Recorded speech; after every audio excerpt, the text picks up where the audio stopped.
السلام عليكم ورحمة الله وبركاته. الحمد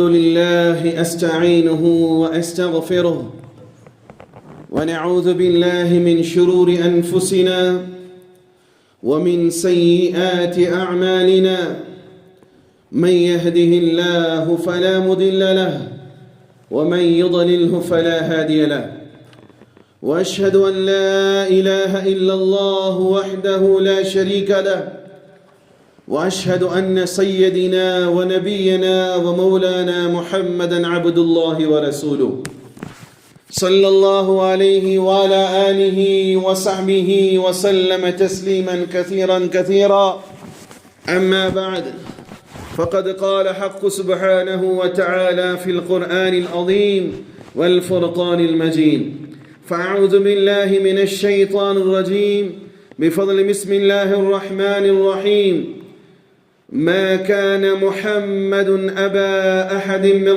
رجالكم ولكن رسول الله وخاتم النبيين وكان الله بكل شيء عليما. وقال رسول الله صلى الله عليه وسلم مثلي ومثل الأنبياء كمثل قصر أحسن بنيانه وتلك من موضع لبنه فطاف به النظار يتعجبون من حسن بنيانه إلا موضع تلك اللبنة لا يعيبون سواها فكنت أنا سددت موضع تلك اللبنة ختم بنيانه ختم بني الرسل أو كما قال عليه الصلاة والسلام اللهم رب اشرح لي صدري ويسر لي أمري واحلل عقدة من لساني يفقه قولي ربي زدني علما وارزقني فهما ربي يسر ولا تعسر وتمم لنا بالخير. புகழும் புகழ்ச்சியும் வல்லவன் அல்லாஹ் ஒருவனுக்கு மாத்திரம் உண்டாகட்டுமாக. சாந்தியும் சமாதானமும் இவ்வுலகை சத்தியத்தின் பால் ஈர்த்த உத்தம நபி ஸல்லல்லாஹு அலைஹி வஸல்லம் அவர்கள் மீதும் அன்னாரின் குடும்பத்தாரின் மீதும் அவர்களை முற்றிலுமாக அடிபணிந்து நடந்த சத்திய தோழர்கள் சஹாபாக்கள் மீதும் இங்கு அமர்ந்திருக்கக்கூடிய உங்கள் மீதும் என் மீதும் உலகத்திலே வாழக்கூடிய அத்துணை மக்கள் மீதும் அல்லாஹ்வினுடைய சாந்தியும் சமாதானமும் என்றென்றும் நின்று நிலவட்டுமாக. பிரியமான சகோதரர்களே, இன்றைய தினம் குறிப்பாக தமிழகம் அதுபோன்று கேரளம், கர்நாடகா, ஆந்திர பிரதேசம் போன்ற இடங்களிலே, இன்னும் சில அண்டை நாடுகளில், ஸ்ரீலங்கா போன்ற அண்டை நாடுகளில் இன்றைய தினம் ஈத மீலாத் என்ற தலைப்பில் மீலாது விழா கொண்டாடுவதை நாம் செய்தித்தாள்களில் பார்க்கலாம். வடநாடுகளில் பெரிய ஜுலூஸ் எடுப்பாங்க, பெரிய பெரிய கூட்டங்கள், ஆடல் பாடல் கச்சேரிகள் எல்லாம் நடக்கும். இதை ஒரு வழக்கமாக, இது ஒரு அல்லாஹுடைய தூதர் காட்டி வழிமுறையாக, அது செய்யாவிட்டால் பாவமாக எண்ணி செய்யக்கூடிய பெரும்பாலான மக்கள் உண்டு. சரி, மீலாது விழாங்கிறது எப்போ உருவானது? மீலாது விழாண்டு எப்போ உருவானது அப்படின்னு சொன்னா, அது காலம் தொட்டு வருது. நபியுடைய காலத்திற்கு பின்னாலோ சஹாபாக்களுடைய காலத்திலோ மீலாது விழா என்ற ஒரு விழாக்கள் இல்லை. இது எப்போ உருவானதுன்னு சொன்னா, சௌர்ல வரலாற்றை நீங்கள் ஆராய்ந்து பார்க்கும் பொழுது அஹமது ரிசா கான் பரேலிவி என்று சொல்லக்கூடிய, இங்கே நம்மகிட்ட நிறைய இல்லை, பரேலிவிகள் சொல்லுவாங்க.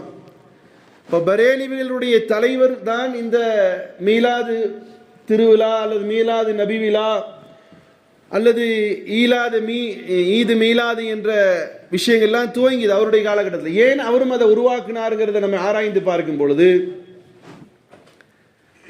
அந்த காலகட்டத்தில் ஷியா முஸ்லீம்கள் முஹர்ரம் 10 ரொம்ப விமர்சனமாக கொண்டாடி இருந்தாங்க. இது கொண்டாடுறானுங்களா இல்லை வருத்தப்பட்டு இருக்கிறாங்களான்னு தெரியல. ரெண்டுமே நடக்கிற மாதிரி தெரியுது. ஒரு பக்கம் கத்தி வச்சு குத்திக்கிட்டு, இன்னொரு பக்கம் சாப்பாடு கொடுத்துட்டு ரொம்ப சந்தோஷமான ஆக்டிவிட்டீஸில் இருக்கிறதையும் பார்க்க முடியும். மொத்தத்தில் ஷியாக்களுடைய முஹர்ரம் 10 பார்த்த அஹமது ரிசா கான் பெரலி சாஹிப் அவர்கள் இதன் சுன்னிகளாக இருக்கக்கூடிய அஹ்லே சுன்னாவுடைய மக்களும் அங்கிருந்து கொஞ்சம் வேறுபட்டு இவர்கள் ஒரு கொண்டாட்டத்தை கொண்டு வர வேண்டும் என்ற அடிப்படையில் மீலாது விழா என்ற தலைப்புகளின் மீது மீலாது விழாக்கள் கொண்டாடப்பட்டது. இது ஆரம்பத்தில் இருந்துள்ள அஹமது ரிசா கான் பரேலிவி சாஹிப் அவர்களுடைய காலகட்டத்தில்தான் இந்த ஜுலூச ஈத மீலாது அப்படிங்கிற தலைப்புகள்லாம் உருவானதை நாம் வரலாறுகளிலே பார்க்க முடியும். மீலாது விழா கொண்டாடுவது ஹராமா ஹலாலான்னு சொன்னால் கூடும். ஈது அப்படின்னு சொன்னால் திரும்ப திரும்ப வரக்கூடிய ஒரு விஷயத்திற்கு பெயர் அல்லது திரும்ப திரும்ப சந்தோஷப்படக்கூடிய நாளுக்கு பெயர் தான் ஈது என்ற அர்த்தம். புரியுதா? ஒரு புள்ள வந்து அவங்க கவனம் எல்லாம் அங்கே தான் போகுது. என்ன சமூகம் இங்கே கவனிங்களே, தொண்டை தண்ணி கத்த பேசிட்டு இருக்கிறேன். ஈதுன்னு சொன்னால் அதோடைய அர்த்தம் மீண்டும் மீண்டும் வரக்கூடிய விஷயம்னு அர்த்தம். மீண்டும் மீண்டும் வரக்கூடிய விஷயம்னு அர்த்தம். அப்போ எங்கே வருது? ஈது வருதா இல்லையா? ஈதுல் ஃபித்ரும் ஈதுல் அல்லாஹ் என்ன செய்யுது? திரும்ப அதுக்கு தான் அதுக்கு பேர் ஈதுன்னு வச்சிருக்கிறான். அப்போ ஈது என்பது இன்னைக்கு ஈது மீலாத், மீலாது வினானுடைய சுபநாள் அல்லது சந்தோஷ நாள் கொண்டாட்டம் என்ற தலைப்புகள் போடப்படுகிறது. ஆனால் அசல்ல ஈது என்ற விஷயம் அல்லாஹ்விடத்திலிருந்து இந்த முஸ்லிம் சமூகத்துக்கு எப்படி நம்ம கொடுக்கப்பட்டது? சந்தோஷம் அடைவதற்கும் நபியுடைய பிறந்த தினத்தில் கீழே போங்க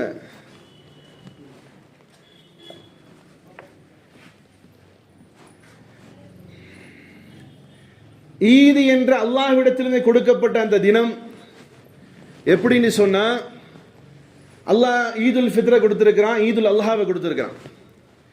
இந்த ஈதுல் அல்ஹாவும் ஈதுல் ஃபித்ரும் கொண்டாடப்படுவதற்கான அடிப்படை விஷயம் என்னன்னு சொன்னா, ஈதுல் ஃபித்ரை எடுத்துக்கலாம். லி துகம்மிலுல்லாஹ் அலா மா ஹதாக்கும் லஅல்லக்கும் தஷ்குரூன். நீங்க இந்த 30 டேஸை கம்ப்ளீட் பண்ணதுக்காக வேண்டி சந்தோஷம் அடைவதற்காக நான் என்ன கொடுத்திருக்கேன்? ஈதுல் ஃபித்ர் என்று சொல்லக்கூடிய நாளை கொடுத்திருக்கேன். அந்த ஈதுல் ஃபித்ர் என்ன செய்வோம்? பணக்காரர்கள்லாம் தொழுகைக்கு போகும்போது என்ன செய்யறது? ஃபித்ரு காசு கொடுத்துட்டு போவாங்க. அப்போனா என்ன அர்த்தம்? அன்னைக்கு ஒரு வேலை வீட்டில் கூட என்ன செய்யட்டும், ஒரு நல்ல உணவுகள் சமைத்து சாப்பிடப்படட்டும் என்பது அந்த ஈது. அதே மாதிரி பார்த்தீங்கன்னா ஈதுல் அல்ஹாவுடைய வசனம் கதாலிக சஹரஹா லக்கும் லிதுகப்பிருல்லாஹ அலா மா ஹதாக்கும் வபஷ்ஷிரில் முஹ்ஸினீன். அல்லாஹ் சொல்றான், பெருநாள் அதாவது ஈதுல் அல்ஹாவுடைய நாள் உங்களுக்கு கொடுக்கப்பட்டிருக்கிறது. நீங்கள் அந்த நாள் என்ன செய்யுங்க? அல்லாஹ் அதிகமாக துதிப்பாடுங்கள், பெருமைப்படுத்துங்கள். என்ன செய்யறோம்? ஈதுல் அல்ஹாவிலும் ஈதுல் ஃபித்ரிலும் என்ன செய்யறோம்? அதிகமாக அல்லாஹு அக்பர் அல்லாஹு அக்பர் லா இலாஹ இல்லல்லாஹ் அல்லாஹு அக்பர் அல்லாஹு அக்பர் வலில்லாஹில் ஹம்து என்று அல்லாஹ்வை புகழ் பாடுவதை பார்க்கிறோம். அப்ப இந்த இரண்டு ஈதிற்கும் அடிப்படை விஷயம் அன்றைய தினம் அல்லாஹுக்கு நன்றி செலுத்தும் பொருட்டு அந்த தினத்தை கொண்டாடும். அப்போ ஈதே மீலாது நபி என்று வைத்துக் கொண்டால், நபி ஸல்லல்லாஹு அலைஹி வஸல்லம் பிறந்தது எத்தனை தேதி தான்? ரபியுல் அவ்வல் 12ன்னு சொல்றோம். அதுல ஏகபித்த முடிவும் கிடையாது. அதுல 12 நாள் ரபியுல் அவ்வல் 12 நாள் தான் பிறந்தார் என்பதற்கான உறுதியான நிலைப்பா பெரும்பாலானவர்கள் சொல்கிறார்கள். இப்ப இல்ல, உங்க நன்னாவுடைய அதுக்கு மூதாதியர்கிட்ட காலத்தில் கேட்டு பாருங்க. இன்னும் சில அறிவிப்பின் பிரகாரம் ரபியுல் அவ்வல் 9 வருது ரபியுல் அவ்வல். ஆனால் ரசூலுல்லாஹி ஸல்லல்லாஹு அலைஹி வஸல்லம் அவர்கள் இங்கு இருந்து உலகத்திலிருந்து சென்ற நாள் கண்டிப்பாக ரபியுல் அவ்வல் 12 தான். அதுல எந்த மாற்றம் இல்லை. பிறந்த தினத்தில் என்ன செய்யுது? தேதிகள் கொஞ்சம் குழப்பமாகவே இருக்குது. ஆனாலும் பெரும்பாலானவர்கள் என்ன செய்யறாங்க? ரபியுல் அவ்வல் 12க்கு தான் பெருமானார் ஸல்லல்லாஹு அலைஹி வஸல்லம் பிறந்தார்கள். அப்போ ஒரு மனிதருடைய பிறந்த நாளிலே சந்தோஷப்படலாம். ஹாத்தமுன் நபி, உலகத்திற்கு அருட்கொடையாக அனுப்பப்பட்டவர், கடைசி இறை தூதர், அவர் பிறந்த நாள்ல, ஏன்னா என் புள்ள பிறந்த நாளுக்கு அஸ்ரத்து வீடுகளிலும் கூட கேக் வெட்டி செலிப்ரேஷன் பண்றதை பார்க்கிறோம். என்னது? யார் வீட்டில் கூட தடுக்க வேண்டியது யாரு? அஸ்ரத்து. ஆனா அவர் வீட்டில் கூட என்ன செய்யுது? கேக்கு வெட்டி கொண்டாடப்படுவதை பார்க்கிறோம். ஆனா நபியுடைய பிறந்த நாளை விட உலகத்திலே சந்தோஷத்திற்குரிய நாள் ஏதாவது இருக்க முடியுமா? அல் ஹுதா, நேர்வழி கொண்டு வந்தவர். சிராஜும் முனீர், உலகத்திற்கு ஒரு அழகான ஒரு வெளிச்சத்தை, நேர்வழியை கொண்டு வந்தவர். ஆனா இங்க இடிக்குதே. 12ஆம் தேதி நபி ஸல்லல்லாஹு அலைஹி வஸல்லம் அவர்கள் இந்த உலகத்தை விட்டு பிறந்த நாளை கொண்டாடுறீங்களா அல்லது பிறந்த நாளை கொண்டாடுறீங்களா? சரி, மீலாதுங்கிற தலைப்புகள்ல பயான்கள் நடத்துவது கூடுமா கூடாதா? கண்டிப்பாக கூடும், கண்டிப்பாக கூடும். ஆனால் கொண்டாடப்படுவது மட்டுமே நபியின் மீது உள்ள பிரியத்திற்கான வெளிப்பாடா என்று சொன்னால் சகோதரர்களை நிச்சயமாக இருக்க முடியாது, நிச்சயமாக இருக்க முடியாது. ஏனோ இந்த சமூகம் அடிப்படை சில விஷயங்களை மறந்துவிட்டு மறைத்துவிட்டு அடிப்படை இல்லாத சில காரியங்களுக்கு முக்கியத்துவம் கொடுக்கிறாங்கன்னு தெரியல. சகோதரர்களே, பெருமானார் ஸல்லல்லாஹு அலைஹி வஸல்லம் அவர்கள் பிறந்தார்கள், உலகத்திலே வாழ்ந்தார்கள், சத்தியத்தை போதித்தார்கள், குர்ஆனை மக்களுக்கு மத்தியிலே எத்தி வைத்தார்கள். அவர்களுக்கு அல்லாஹ் வழங்கிய வஹீன் மூலமாக வஹி அல்லாத நிறைய சத்திய போதனைகளை மக்களுக்கு மத்தியிலே பிரச்சாரம் செய்தார்கள். இந்த உலகத்தை விட்டும் பிரிந்தார்கள். அந்த நபி கொண்டு வந்த மார்க்க விஷயத்திலே கொஞ்சம் எட்டி பார்க்கக்கூடிய சமூகம் இருக்குதான்னு சொன்னா, எட்டி பார்க்கிற சமூகத்தில் பெரும்பாலான சமூகம் மலிதா இருக்கான்னு பார்க்குது. என்ன இருக்குன்னு பார்க்குது? மலிதா இருக்கான்னு பார்க்குது. இன்னும் நபி பெருமானார் ஸல்லல்லாஹு அலைஹி வஸல்லம் அவர்கள் யார்? ஃபர்ஸ்ட் சொல்லப்பட்ட வசனம், மா கான முஹம்மதுன் அபா அஹதின் மின் ரிஜாலிக்கும் வலாக்கின் ரசூலல்லாஹி வ காதமன் நபியீன் வ கான அல்லாஹு பிகுல்லி ஷைஇன் அலீமா. நபிகளை பற்றி அல்லாஹ் சொல்றான், காதமன் நபியீன், கடைசி இறை தூதர் யாரு? யாருத்தா? பெருமானார் ரசூலே கரீம் ஸல்லல்லாஹு அலைஹி வஸல்லம். இதுல ஏதாவது மாற்றம் இருக்குமா? இந்த காத்தபன் நபி விஷயத்தில் முறுக்கத்தனமாக எதிர்க்கக்கூடிய மார்க்கறிஞர்கள் இருக்கிறார்கள், மக்களும் இருக்கிறாங்க. இன்னைக்கு யாராவது ஒருத்தர் புதுசா நபின்னு சொன்னா என்ன செய்வாங்க? நபி சொன்னா என்ன செய்வாங்க? யாராவது ஒருத்தர் நபி டிக்ளேர் பண்றான், என்ன செய்யணும்? அவனுடைய சட்டத்தின் பிரகாரம் கத்ல். அவனுடைய பேர் என்னது? கஸ்ஸா, பொய்யன் இல்லையா? முர்தத், மார்க்கத்திலிருந்து வெளியேறியவன். இதுல எந்த மாற்றம் இல்லை. இது நபி ஸல்லல்லாஹு அலைஹி வஸல்லம் காலத்திலிருந்து இன்னைக்கு வரைக்கும் இந்த விஷயத்தில் உறுதியாக இந்த சமூகம் இருக்குது. எத்தனையோ பொய்யர்கள் வந்தார்கள், அவர்களுக்கு எதிராக ஃபத்வாக்கள் கொடுக்கப்பட்டது. கடைசியாக நம்முடைய நாட்டுக்கு பக்கத்துல எல்லாம் நம்ம நாட்டிலே கொடுத்தான். யார் அவன் பேர் என்னது? அஹமது ரிசா, சாரி அவன் பேர் என்னது? அஹமது காதியானி இல்லையா? காதியானி யாருத்தா? தன்னை கடைசி தானும் தூதன் தானே சொன்னான். அவனுக்கு எதிராக ஃபத்வா இருக்கா இல்லையா? அவனுடைய மஸ்ஜிதுகளில் தொழுகிற ஹராமன் இன்னைக்கு வரைக்கும் ஃபத்வா இருக்கா இல்லையா? காதியானிகள். அப்ப இந்த விஷயத்தில் உறுதியா இருக்கக்கூடிய இந்த சமூகம் நுபுவத்தும் ரிசாலத்துடைய விஷயத்தில் இந்த சமூகம் மிகவும் பின்தங்கிய நிலையில் இருப்பதை பார்க்கிறோம். நபின்ற ஒருத்தன் வந்து சொன்னான்னு சொன்னா அவன் என்ன செய்யறது? இன்னைக்கு சில பயிலுதான் நபியுடைய பேரை ஒரு ஆளுடைய ரொம்ப உச்சகட்டத்தில் போய் அவரை பற்றி புகழாரம் பேசக்கூடிய சில வார்த்தைகள்லாம் பார்த்தான். நானே அஹ்மத், நானே ஈசா, நானே இப்படின்ற ஒருத்தர் சொல்றான். அதை ஏற்றுக்கொண்டு அவனை புகழ் பாடக்கூடியவர்களும் இந்த உலகத்தில் இருக்கிறார், மார்க்க அறிஞர்கள் இருக்கிறார். ஆனால் ஹாத்தமுன் நபி, கடைசி தூதர் யாராவது நபிதான், ஸல்லல்லாஹு அலைஹி வஸல்லம் அவர்கள் தான் என்பதில் எந்த மாற்று கருத்தும் இல்லை. அதுல எவனாவது ஒருத்தன் மூக்கு நுழைத்து நானும் நபிதான் சொன்னா ஒட்டுமொத்த சமூகம் எதிர்த்து அவனுக்கு என்ன செய்த கண்டனங்களும் கோஷங்களும், அவனுக்கு எதிராக ஃபத்வாக்களும், அவனுக்கு எதிரான எல்லா நிலைப்பாடுகளும் எடுக்கக்கூடிய சமூகம். அதே நபியினுடைய பெயர் கொடுக்கப்பட்டது என்ன என்பதனை ஆராய்வதிலே மிகவும் பின்தங்கியதாக இருப்பதை பார்க்கிறோம். பெருமானார் ஸல்லல்லாஹு அலைஹி வஸல்லம் அவர்கள் அவர்களுக்கு விசேஷமாக அல் குர்ஆனிலே 3 முறை அல்லாஹ் ஒரு வசனத்தை சொல்றான். வேற எந்த நபிக்கும் அந்த வசனத்தை சொல்ல. அல்லாஹ் சொல்கிறான், ஹுவல்லதி அர்ஸல ரசூலஹு பில் ஹுதா வ தீனில் ஹக்கி லியுத்ஹிரஹு அலா தீனி குல்லி வ கஃபா பில்லாஹி ஷஹீதா. இன்னொரு இடத்துல சொல்றான் அல்லாஹ், ஹுவல்லதி அர்ஸல ரசூலஹு பில் ஹுதா வ தீனில் ஹக்கி லியுத்ஹிரஹு அலா தீனி குல்லிஹி வலவ் கரிஹல் காஃபிரூன். இப்படி சொல்றான். இன்னொரு இடத்துல அல்லாஹ் சொல்றான், ஹுவல்லதி அர்ஸல ரசூலஹு பில் ஹுதா வ தீனில் ஹக்கி லியுத்ஹிரஹு அலா தீனி குல்லிஹி. இந்த வசனம் என்பது இது வேற நபிமார்களுக்கு கொடுக்கப்பட்டதான்னு சொன்னா கிடையாது. உதாரணத்துக்கு உங்களுக்கு புரியுற மாதிரி சொல்றேன். நபிகள் பெருமானார் ஸல்லல்லாஹு அலைஹி வஸல்லம் பத்தி அல்லாஹ் சொல்றான், ஹுவல்லதி அர்ஸல ரசூலஹு பில் ஹுதா. நபிகள் பெருமானார் ஸல்லல்லாஹு அலைஹி வஸல்லம் அவர்கள் அல்லாஹ்வின் புறத்திலிருந்து ரசூலாக திருத்தூதராக அனுப்பப்பட்டார்கள். அல்-ஹுதா நேர்வழியை கொண்டு வந்தார்கள். அப்போ ஜீசஸும் மோசஸும் நேர்வழி கொண்டு வந்தாங்களா இல்லையா? மூசா நபி அலைஹிஸ்ஸலாத்து வஸ்ஸலாம் அவர்களும் ஈசா அலைஹிஸ்ஸலாத்து வஸ்ஸலாம் அவர்களும் நேர்வழி கொண்டு வந்தாங்களா இல்லை வழி தவறிய வழி கொண்டு வந்தாங்களா? சார் உங்களுக்கு தான் கேட்குறேன். நீ நிறைய பேர் நம்ம பேர்லே இருக்கிறான், அவன் எல்லாம் நம்மளும் ஒன்று தானே, மார்க்கம் தெரிஞ்சாதானே. அவங்க இருவர்களும் நேர்வழியை தான் கொண்டு வந்தார்கள், அதில் எந்த மாற்றமும் கிடையாது. ஆனால் அல்லாஹ் நபி ஸல்லல்லாஹு அலைஹி வஸல்லம் பற்றி சொல்றானா? அவங்க கொண்டு வரலையா? இல்லை, அவர்களை பற்றியும் அல்லாஹ் குர்ஆன்ல சொல்றான். எப்படி சொல்றான்னு சொன்னா, இன்னா அன்ஸல்னா தௌராத ஹுதன் வ நூர், அல்லாஹ் குர்ஆன்ல சொல்றான், சூரா மாயிதால சொல்றான். நிச்சயமாக நான் தௌராத் என்று சொல்லக்கூடிய வேதத்தை கொடுத்தேன், அது நிச்சயமாக அது ஹிதாயத்தும் நூறாக இருக்கிறது, நேர்வழி காட்டக்கூடியதாகவும் வெளிச்சமாக இருக்குன்னு சொல்றான். இன்ஜீலை பற்றி அல்லாஹ் சொல்லும்போது ஃபீஹி ஹுதன் வ நூரா, நிச்சயமாக இன்ஜீல் என்று சொல்லக்கூடிய யாருக்கு கொடுக்கப்பட்ட வேதம்? அது யாருக்கு கொடுக்கப்பட்டது? பக்கத்து வீட்டு பாபாவுக்கா? ஈசா நபி அலைஹிஸ்ஸலாத்து வஸ்ஸலாம் அவர்களுக்கு கொடுக்கப்பட்ட அந்த வேதம், அந்த வேதத்தை பற்றி அல்லாஹ் என்ன சொல்றான்? நூர் ஹுதா என்று சொல்கிறான், நேர்வழி காட்டக்கூடியது. அப்புறம் என்னது? வெளிச்சம் என்று சொல்றான். இப்போ பெருமானார் ஸல்லல்லாஹு அலைஹி வஸல்லம் அவர்களுக்கு கொடுக்கப்பட்ட வேதத்தையும் அவரையும் பார்த்து என்ன சொல்றான்? நூர் ஹுதா என்று சொல்கிறான். இப்போ ஏன் இது அல்லாஹ் அப்படி சொல்றான்னு சொன்னா, சகோதரர்களே, நல்ல தெளிவாக கொஞ்சம் உங்களுடைய காதுகளை கொடுத்த நபியை பற்றி விஷயங்களை செவிமடித்துக் கொள்ளுங்கள்.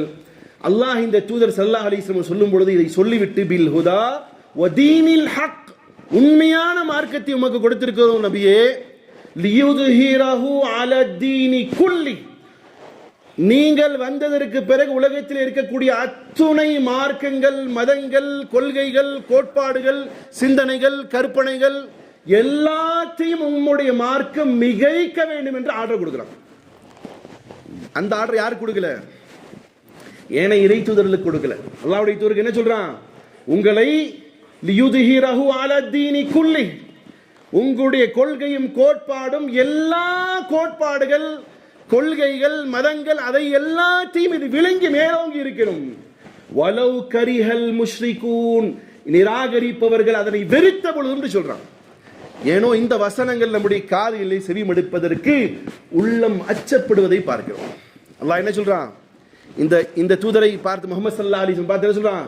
உங்களுடைய மார்க்கம் மிகைக்கணும். வேற எந்த தூதரையும் பார்த்து அந்த வார்த்தையை சொல்ல, நேர்வழி கொடுத்தோம் சொல்றான், ஹிதாயத்து கொடுத்தோம் சொல்றான், வெளிச்சம் எல்லாம் சொல்றான். ஆனா எல்லா இறை தூதர்களுக்கும் பின்னால் ஒரு இறை தூதர் வருவார். ஆனால் பெருமானாருக்கு பின்னால் யார் வரமாட்டார்? இறை தூதர் வரும்.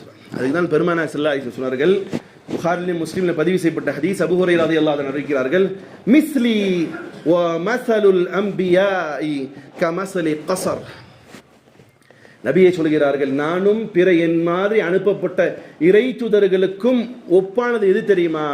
நானும் எனது இறை தூதருக்கும் ஒரு வேற்றுமை உண்டு. எப்படி தெரியுமா?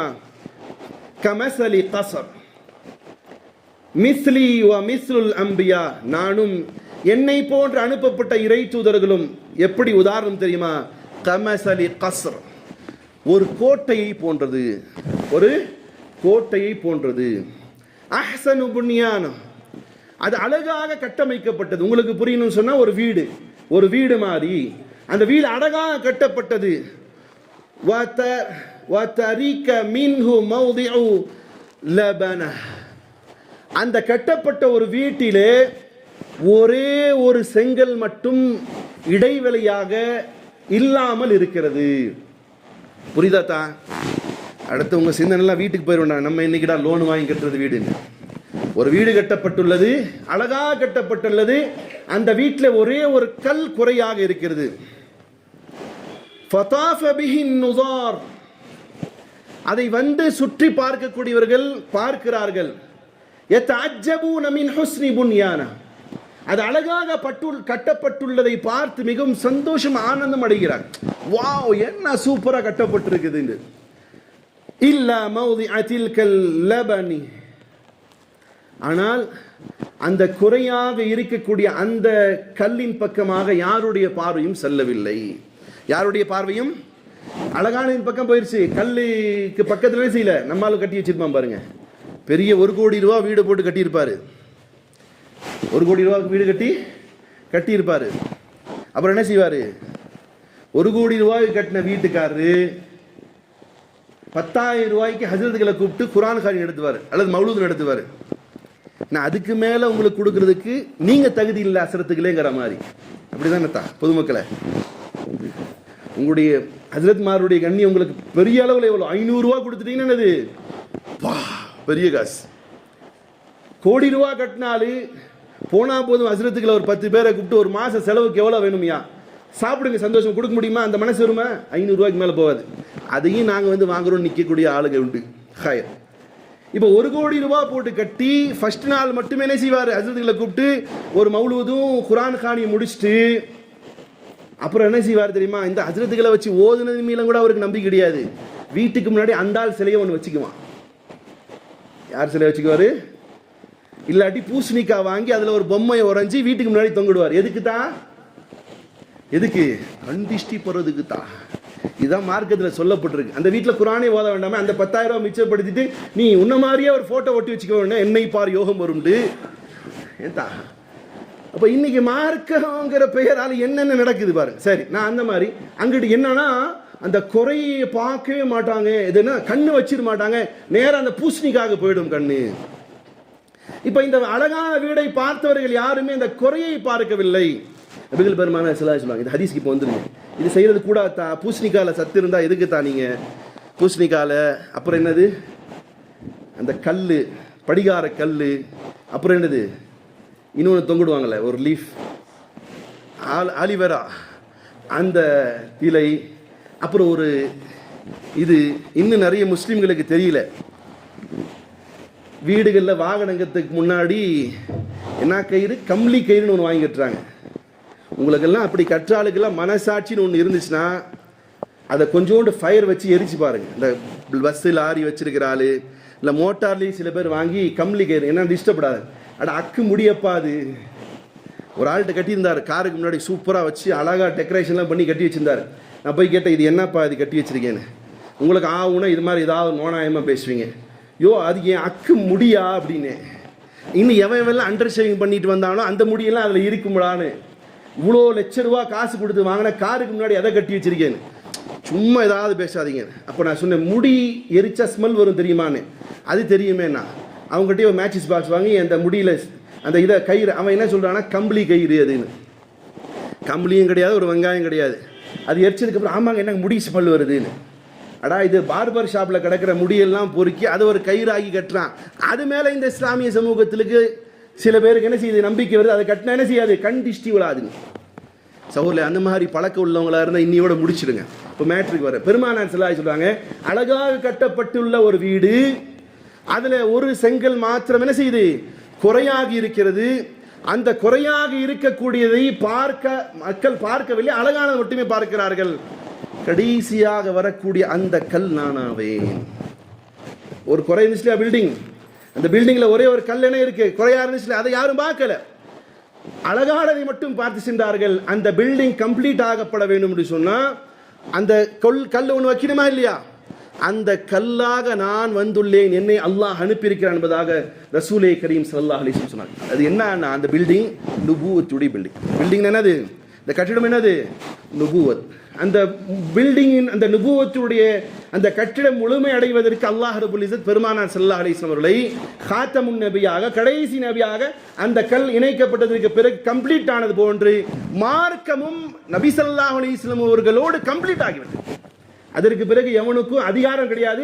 ஒரு புதிதான மார்க்கம் உருவாக்குவதற்கோ, புதிதான சட்டங்களை உருவாக்குவதற்கோ, புதிதான கொள்கைகளை உருவாக்குவதற்கோ எவனுக்குமே கிடையாது, ரைட்ஸ் கிடையாது என்பதை பெருமானார் ஸல்லல்லாஹு அலைஹி வஸல்லம் சொல்லிக்காட்டார்.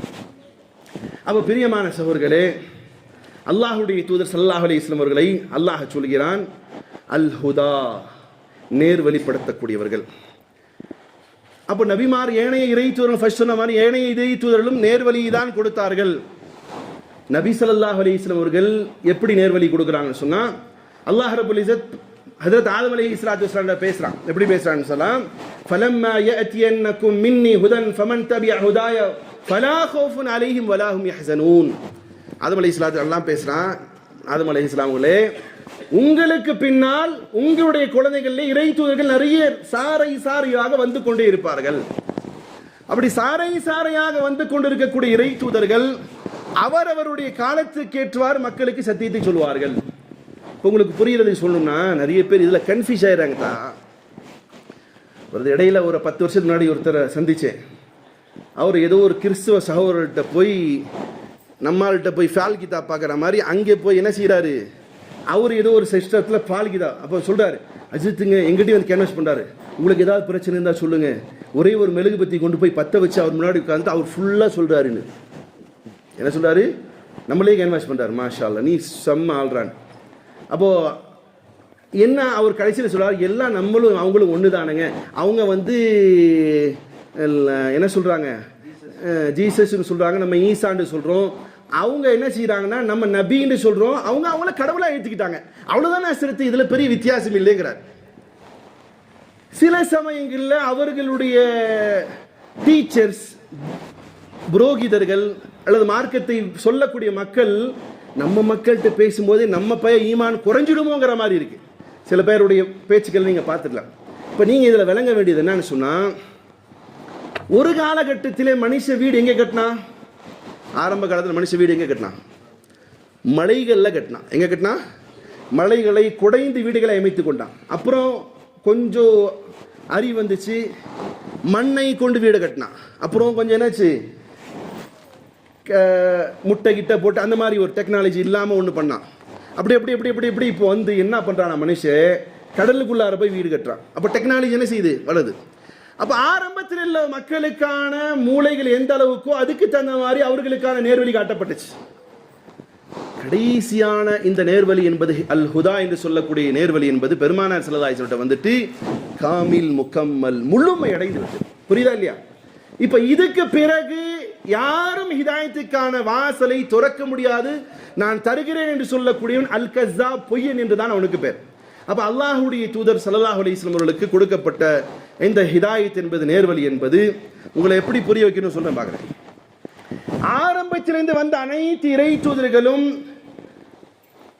நேர்வழி காட்ட ஈமானை விஷயத்திலே நிறைய உழைப்புகளை செய்தார்கள். அல்லாஹ் ஒருவன் தான், மலக்குமார்கள் இருக்கிறார்கள், அவர்களுக்கு கொடுக்கப்பட்ட வேதங்களின் அடிப்படையில் மக்களுக்கு சத்தியத்தை போதித்தார்.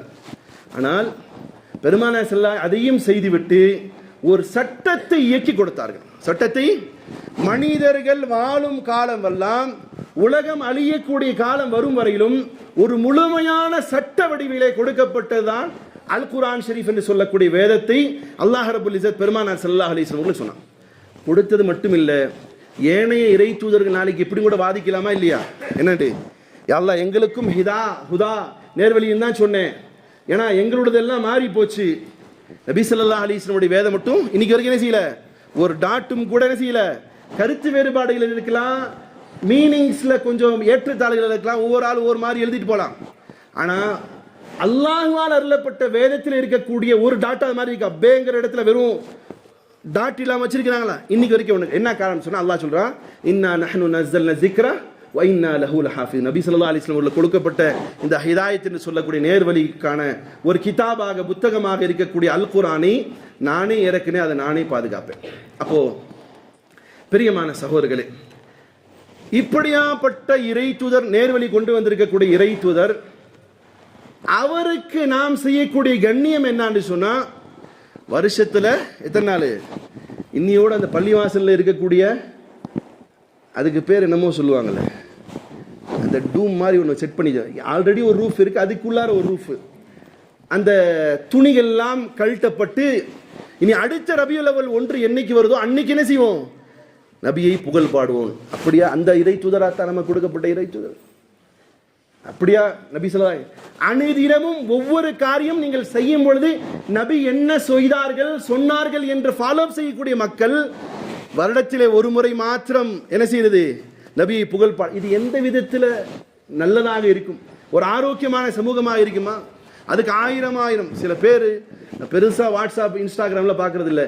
இதை எதிர்க்கக்கூடியவர்களை இந்த அஹ்லே சுன்னத் வல் ஜமாத்துங்கிற போர்வையில் இருக்கக்கூடிய உலமாக்கல்ல சில பேர், இந்த நான் எந்த ஜமாத்தையும் சார்ந்தவன் இல்லை, இந்த சில தௌஹீதிய ஜமாத் சாத்திகளை பார்த்து பேசக்கூடிய பேச்சு வக்கரமா இருக்கு.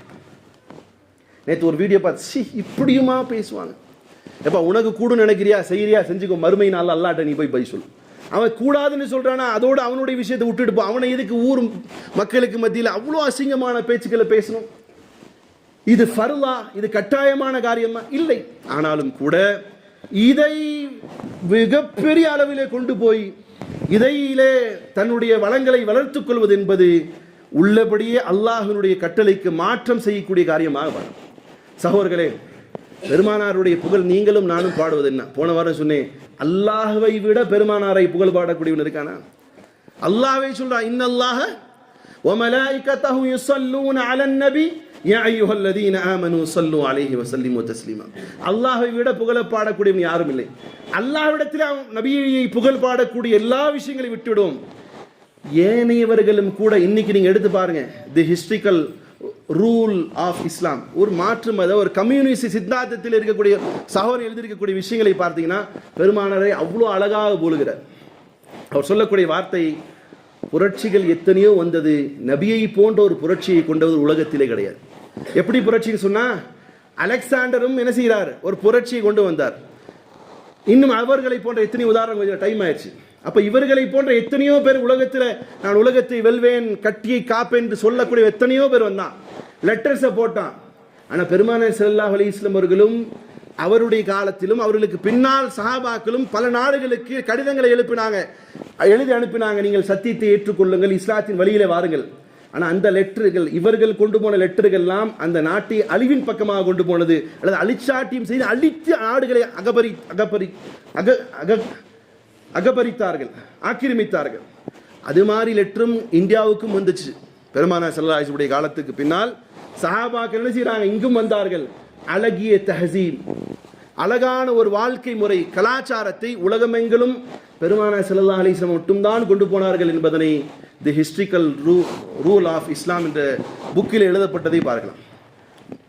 பிரபலியமானது தி 100 எழுதப்பட்ட புத்தகத்தில் மைக்கேல் ஹார்ட் என்று சொல்லக்கூடியவர் எழுதிய விஷயத்திலே பார்க்கலாம். சகோதரர்களே, பெருமானார் எல்லாத்தையும் 100 பேரை செலக்ஷன் பண்றான். உலகத்திலே தோன்றி அத்தனை தலைவர்களையும் செலக்ட் பண்றான். இந்த அத்தனை தலைவர்களையும் செலக்ஷன் பண்ணதுல அவன் 2 விஷயத்துல சொல்றான். ஒன்று செலக்ஷன், எல்லாத்தையும் தேர்வு செய்யறான். அடுத்தது குராடிக்ஷேஷன் சொல்றான். அதாவது தேர்வு செய்யப்பட்ட மக்களிலே அவர்களிலிருந்து தேர்வு செய்யறான். 100 பேரை கொண்டு வந்தான், அதிலிருந்து சில பேரை தேர்வு செய்யறான். அவன் பின்பற்றக்கூடிய கொள்கை எது தெரியுமா? கிறிஸ்துவ மதம். ஆனால் பெருமானார் ஸல்லல்லாஹு அலைஹி வஸல்லம் அவர்களுக்கு முதன்மையான ஒரு இடத்தை தருகிறான். அடுத்தது நியூட்டனுக்கு கொடுக்குறான் 2வது இடம். அவன் பெருமானார் ஸல்லல்லாஹு அலைஹி வஸல்லம் அவர்களுக்கு ஃபர்ஸ்ட் கொடுத்ததுக்கான வார்த்தை என்ன சொல்றான்னு சொன்னா, this is because he's the only person supremely successful in the both religious and secularism சொல்றான். பெருமானார் ஸல்லல்லாஹு அலைஹி வஸல்லம் அவங்க கொண்டு வந்த எல்லா சட்ட திட்டங்களும், அவர்தான் மிகப்பெரிய என்ன செய்கிறார், வெற்றி கொண்டவர். அவர்தான் உலகத்தில் மிகப்பெரிய புரட்சி கொண்டு வந்தார், மாற்றத்தை கொண்டு வந்தார். அவர் எங்கெல்லாம் புரட்சி கொண்டு போனாரோ அந்த மக்களும் ஏற்றுக்கொள்ளக்கூடிய அளவுக்கான செக்குலரிசத்தை பெருமானார் ஸல்லல்லாஹு அலைஹி வஸல்லம் விதைத்தார், ஜஸ்டிஸை கொண்டு வந்தார் என்பதாக தி 100 எழுதிய டாக்டர் மைக்கேல் ஹார்ட் எழுதியதை நாம் பார்க்கிறோம். இப்படி எல்லாம் நபி ஸல்லல்லாஹு அலைஹி வஸல்லம் புகழ் இருந்தாலும் கூட சகோதரர்களே, இன்னும் சொல்ல போனால் நபியை எதிர்த்தவன், அவருடைய பேர் கடைசியில் யோசித்து பார்த்து வரல, ருஷ்தி, சல்மான் ருஷ்தி, தஸ்லீமா, இது மாதிரியா நபியை அசிங்கப்படுத்தியவர்களில் ஒருத்தன் இருக்கான். அவன் பேர் வேர்ல்டு ரொம்ப ஃபேமஸ் ஆனார், யாருக்காவது தெரிஞ்ச அப்படி சொல்லுங்க. அவன் சொல்றான், நபியை எதிர்த்தவன், கொள்கை எதிர்த்தவன், நபியை அசிங்கப்படுத்தியவன். அவனும் கூட பெருமானாரை பார்த்து சொல்றான், அவரை போன்று ஒரு மனிதர் இருக்க முடியாது. காரணம், அவர் கடைசி ஹஜ்ஜத்துல் விதால சொன்ன வார்த்தை என்ன தெரியுமா? கருப்பனுக்கு முன்னால் வெள்ளையனுக்கு எந்த கண்ணியமும் இல்லை, வெள்ளையனுக்கு முன்னால் கருப்பனுக்கு எந்த கண்ணியமும் இல்லை. அப்புறம் என்ன சொன்னாரு? அஜமிக்கு முன்னால், அரபி அல்லாதவர்களுக்கு முன்னால் அரபிக்கு எந்த கூடுதல் கண்ணியமும் இல்லை, அரபி அல்லாதவர்களை ஒருபோதும் அரபிக்கு மேல கண்ணியம் இல்லை, மாறாக இல்லா பி தக்வா, நிச்சயமாக இறையச்சத்தின் அடிப்படையில் தான் அல்லாஹ்விடத்தில் ஒரு சிறந்த நிலை உண்டு பெருமானார் ஸல்லல்லாஹு அலைஹி சொல்லதை சுட்டிக்காட்டி சொல்றான். நிச்சயமாக தி கிரேட் முஹம்மத், சிறந்த மனிதர், மாமனிதர் முஹம்மது ஸல்லல்லாஹு அலைஹி வஸல்லம். இப்படியெல்லாம் நபியை பற்றி புகழ் பாடிக்கொண்டே போனால், நபி உண்மையாக கண்ணியப்படுத்தல் என்னன்னு சொன்னா, சகோதரர்களே, நபி கொண்டு வந்த மிஷனை, நபி ஸல்லல்லாஹு அலைஹி வஸல்லம் அவர்கள் இந்த உம்மத்துக்கு கொடுத்த விஷயத்தை கடைபிடிப்பதுதான். கடைசியாக உன்னை சொல்லி முடிக்கிறேன். பெருமானார் ஸல்லல்லாஹு அலைஹி வஸல்லம் அவர்கள் ஹஜ்ஜத்துல் விதாவிலே நின்று கொண்டு சொன்ன வார்த்தை என்ன தெரியுமா? ஓ சஹாபாக்களே, உங்களுக்கு நான் சத்தியத்தை கொடுத்து விட்டேனான்னு கேட்டாங்க. எத்தனை பேர் இருந்தாங்க ஹஜ்ஜத்துல் விதாவில்? எத்தனை பேர் தான் இருந்தாங்க? இன்றைக்கி உங்கள்கிட்ட கேட்கலாம், எத்தனை பேர் இந்த சமீபத்தில் இந்த படத்தை பார்த்தாங்கன்னா கரெக்டாக கணக்கு சொல்வீங்க. நபி ஸல்லல்லாஹு அலைஹி வஸல்லம் அவர்கள் ஹஜ்ஜத்துல் விதாவிலே 1,00,000க்கும் மேற்பட்ட சஹாபாக்கள் நிற்கிறான். மொத்தத்துக்கே அன்னைக்கு இருக்கக்கூடிய சஹாபாக்கள் அவ்வளோ. அவங்கள்ட்ட சொன்ன வார்த்தை என்ன தெரியுமா? சஹாபாக்களே, நான் உங்களிடத்தில் சத்தியத்தை ஒப்படைத்து விட்டேன்னா கேட்டாங்க. எல்லா சஹாபாக்களும் ஒரே வார்த்தையாக சொன்னாங்க, யார சொல்லா, நீங்கள் கொண்டு வந்த சத்தியத்தை ஒப்படைத்து விட்டீர்கள். நீண்ட சம்பவம். கடைசியாக பெருமானார் ஸல்லல்லாஹு அலைஹி வஸல்லம் நிலவை பார்த்து, அல்லாஹுடைய வானத்தை பார்த்து கை காட்டி சொன்னார், அல்லாஹு மஷ்ஹத், அல்லாஹு மஷ்ஹத், அல்லாஹு மஷ்ஹத். யா அல்லாஹ், நீ சாட்சியாக இரு, நீ சாட்சியாக இரு, நீ சாட்சியாக இருன்னு சஹாபாக்கள் நபிக்கு சாட்சி சொல்லிவிட்டார்கள். அந்த பெருமானார் ஸல்லல்லாஹு அலைஹி வஸல்லம் அவர்கள் கடைசி ஹஜ்ஜத்துல் விதாவே இந்த உம்மத்திடத்தில் சொன்ன ஒரே ஒரு விஷயம் என்ன தெரியுமா? பல்லிகு அன்னி வலவ் ஆயா, என்னிடத்திலிருந்து நீங்கள் ஒரே ஒரு வசனத்தை நீங்கள் கேட்டிருந்தாலும் பிறரிடத்தில் கொண்டு போய் சொல்லுங்க. நபி வந்தது மிஷன் என்ன தெரியுமா? யுத்ஹிரஹு அலத்தீனி குல்லி, இருக்கக்கூடிய அனைத்து கொள்கை கோட்பாடுகளை விட தான் கொண்டு வந்த கொள்கை கோட்பாடை, சத்தியத்தை, ஹுதாவை, குரானை, மார்க்கத்தை, இஸ்லாத்தை மேலோங்க வைக்க வேண்டும். அந்த மேலோக்க வைக்கக்கூடிய பொறுப்பை இந்த சமூகம் எனக்கும் உங்களுக்கும் நபி ஸல்லல்லாஹு அலைஹி வஸல்லம் விட்டு சென்றிருக்கிறான். என்ன சொன்னாங்க நபி? இந்த மார்க்கத்தை நீங்கள் எதெல்லாம் இங்கு தெரிந்து கொண்டீர்களோ என்ன செய்யுங்க, இதை கொண்டு போய் எல்லாரிடமும் பறைசாற்றுங்கள் சொன்னாங்க. அந்த வார்த்தை கேட்ட சஹாபாக்கள் அவரவருடைய வாகனங்கள் எந்த திசையின் பக்கமாக நின்று கொண்டு அந்த செவி மடுத்தார்களோ உடனே சென்றார்கள். உலகம் முழுவதும் இஸ்லாத்தை மக்களுக்கு மத்தியிலே பிரச்சாரம் செய்து இஸ்லாமிய மகத்துவத்தை கொடுத்தார்கள். நடையாக, உடையாக, பேச்சாக, சொல்லாக, அழைப்பாக கொடுத்தார்கள். இந்த சமூகம் என்ன செய்யுது? வீட்டுக்கு முன்னாடி திஷ்டி பொம்மை கட்டுது. என்ன செய்யுது? இல்லாட்டி மாப்பிள்ளையை கொண்டு வரும்போது உள்ள கோழியை சுத்துறான், நாரப்பய எதுக்குடான்னு கொண்டு மாப்பிள்ளையுடைய திஷ்டி போட்டு. இதெல்லாம் மார்க்கத்தில் சொல்லப்பட்டிருக்குது. இதெல்லாம மார்க்கத்தில் சொல்லப்பட்டிருக்கு. நபி ஸல்லல்லாஹு அலைஹி வஸல்லம் மருதாணி வைக்கிறது சுன்னத்து. அடா தொழுகை ஃபர்லாச்சேப்பா, மருதாணி வைக்கிறது சுன்னத்து, தொழுகை ஃபர்லாச்சே, அது மையத்தாயிட்டு இருக்கு. சுருக்கமாக ஒன்றில் சொல்றேன், நபிக்கு கொடுக்கப்பட்ட ஒரு அழகிய வார்த்தை, நீங்கள் எல்லா கொள்கைக்கும் மிகைப்பான ஒரு கொள்கையை உலகத்திலே கம்ப்ளீட் ஆக்கி வர வேண்டும் என்று அல்லாஹ் அவருக்கு மிஷன் கொடுத்தான். அதே மிஷனை அல்லாஹ்வுடைய தூதர் நமக்கும் கொடுத்திருக்கிறார்கள். உண்மையாக நபியின் மீது பிரியம் இருந்தா அடுத்த நாளைக்கு மௌலூத் ஷரீஃப் வச்சிருக்கோம், அதில் வந்து உட்காந்துக்கும், அப்படி சொல்ல வரல. உண்மையான நபியின் மீது பிரியம் இருந்தால் உங்களுடைய செயலால், உங்களுடைய சொல்லால், உங்களுடைய பேச்சால், உங்களுடைய வியாபாரத்தால், உங்களுடைய கொடுக்கல் வாங்கலால், உங்களுடைய உறவுகளால், உங்களுடைய நட்பால், உங்களுடைய திறமையால் நபியுடைய மிஷனை கம்ப்ளீட் செய்ய மார்க்கத்தை பறைசாற்றுங்கள்.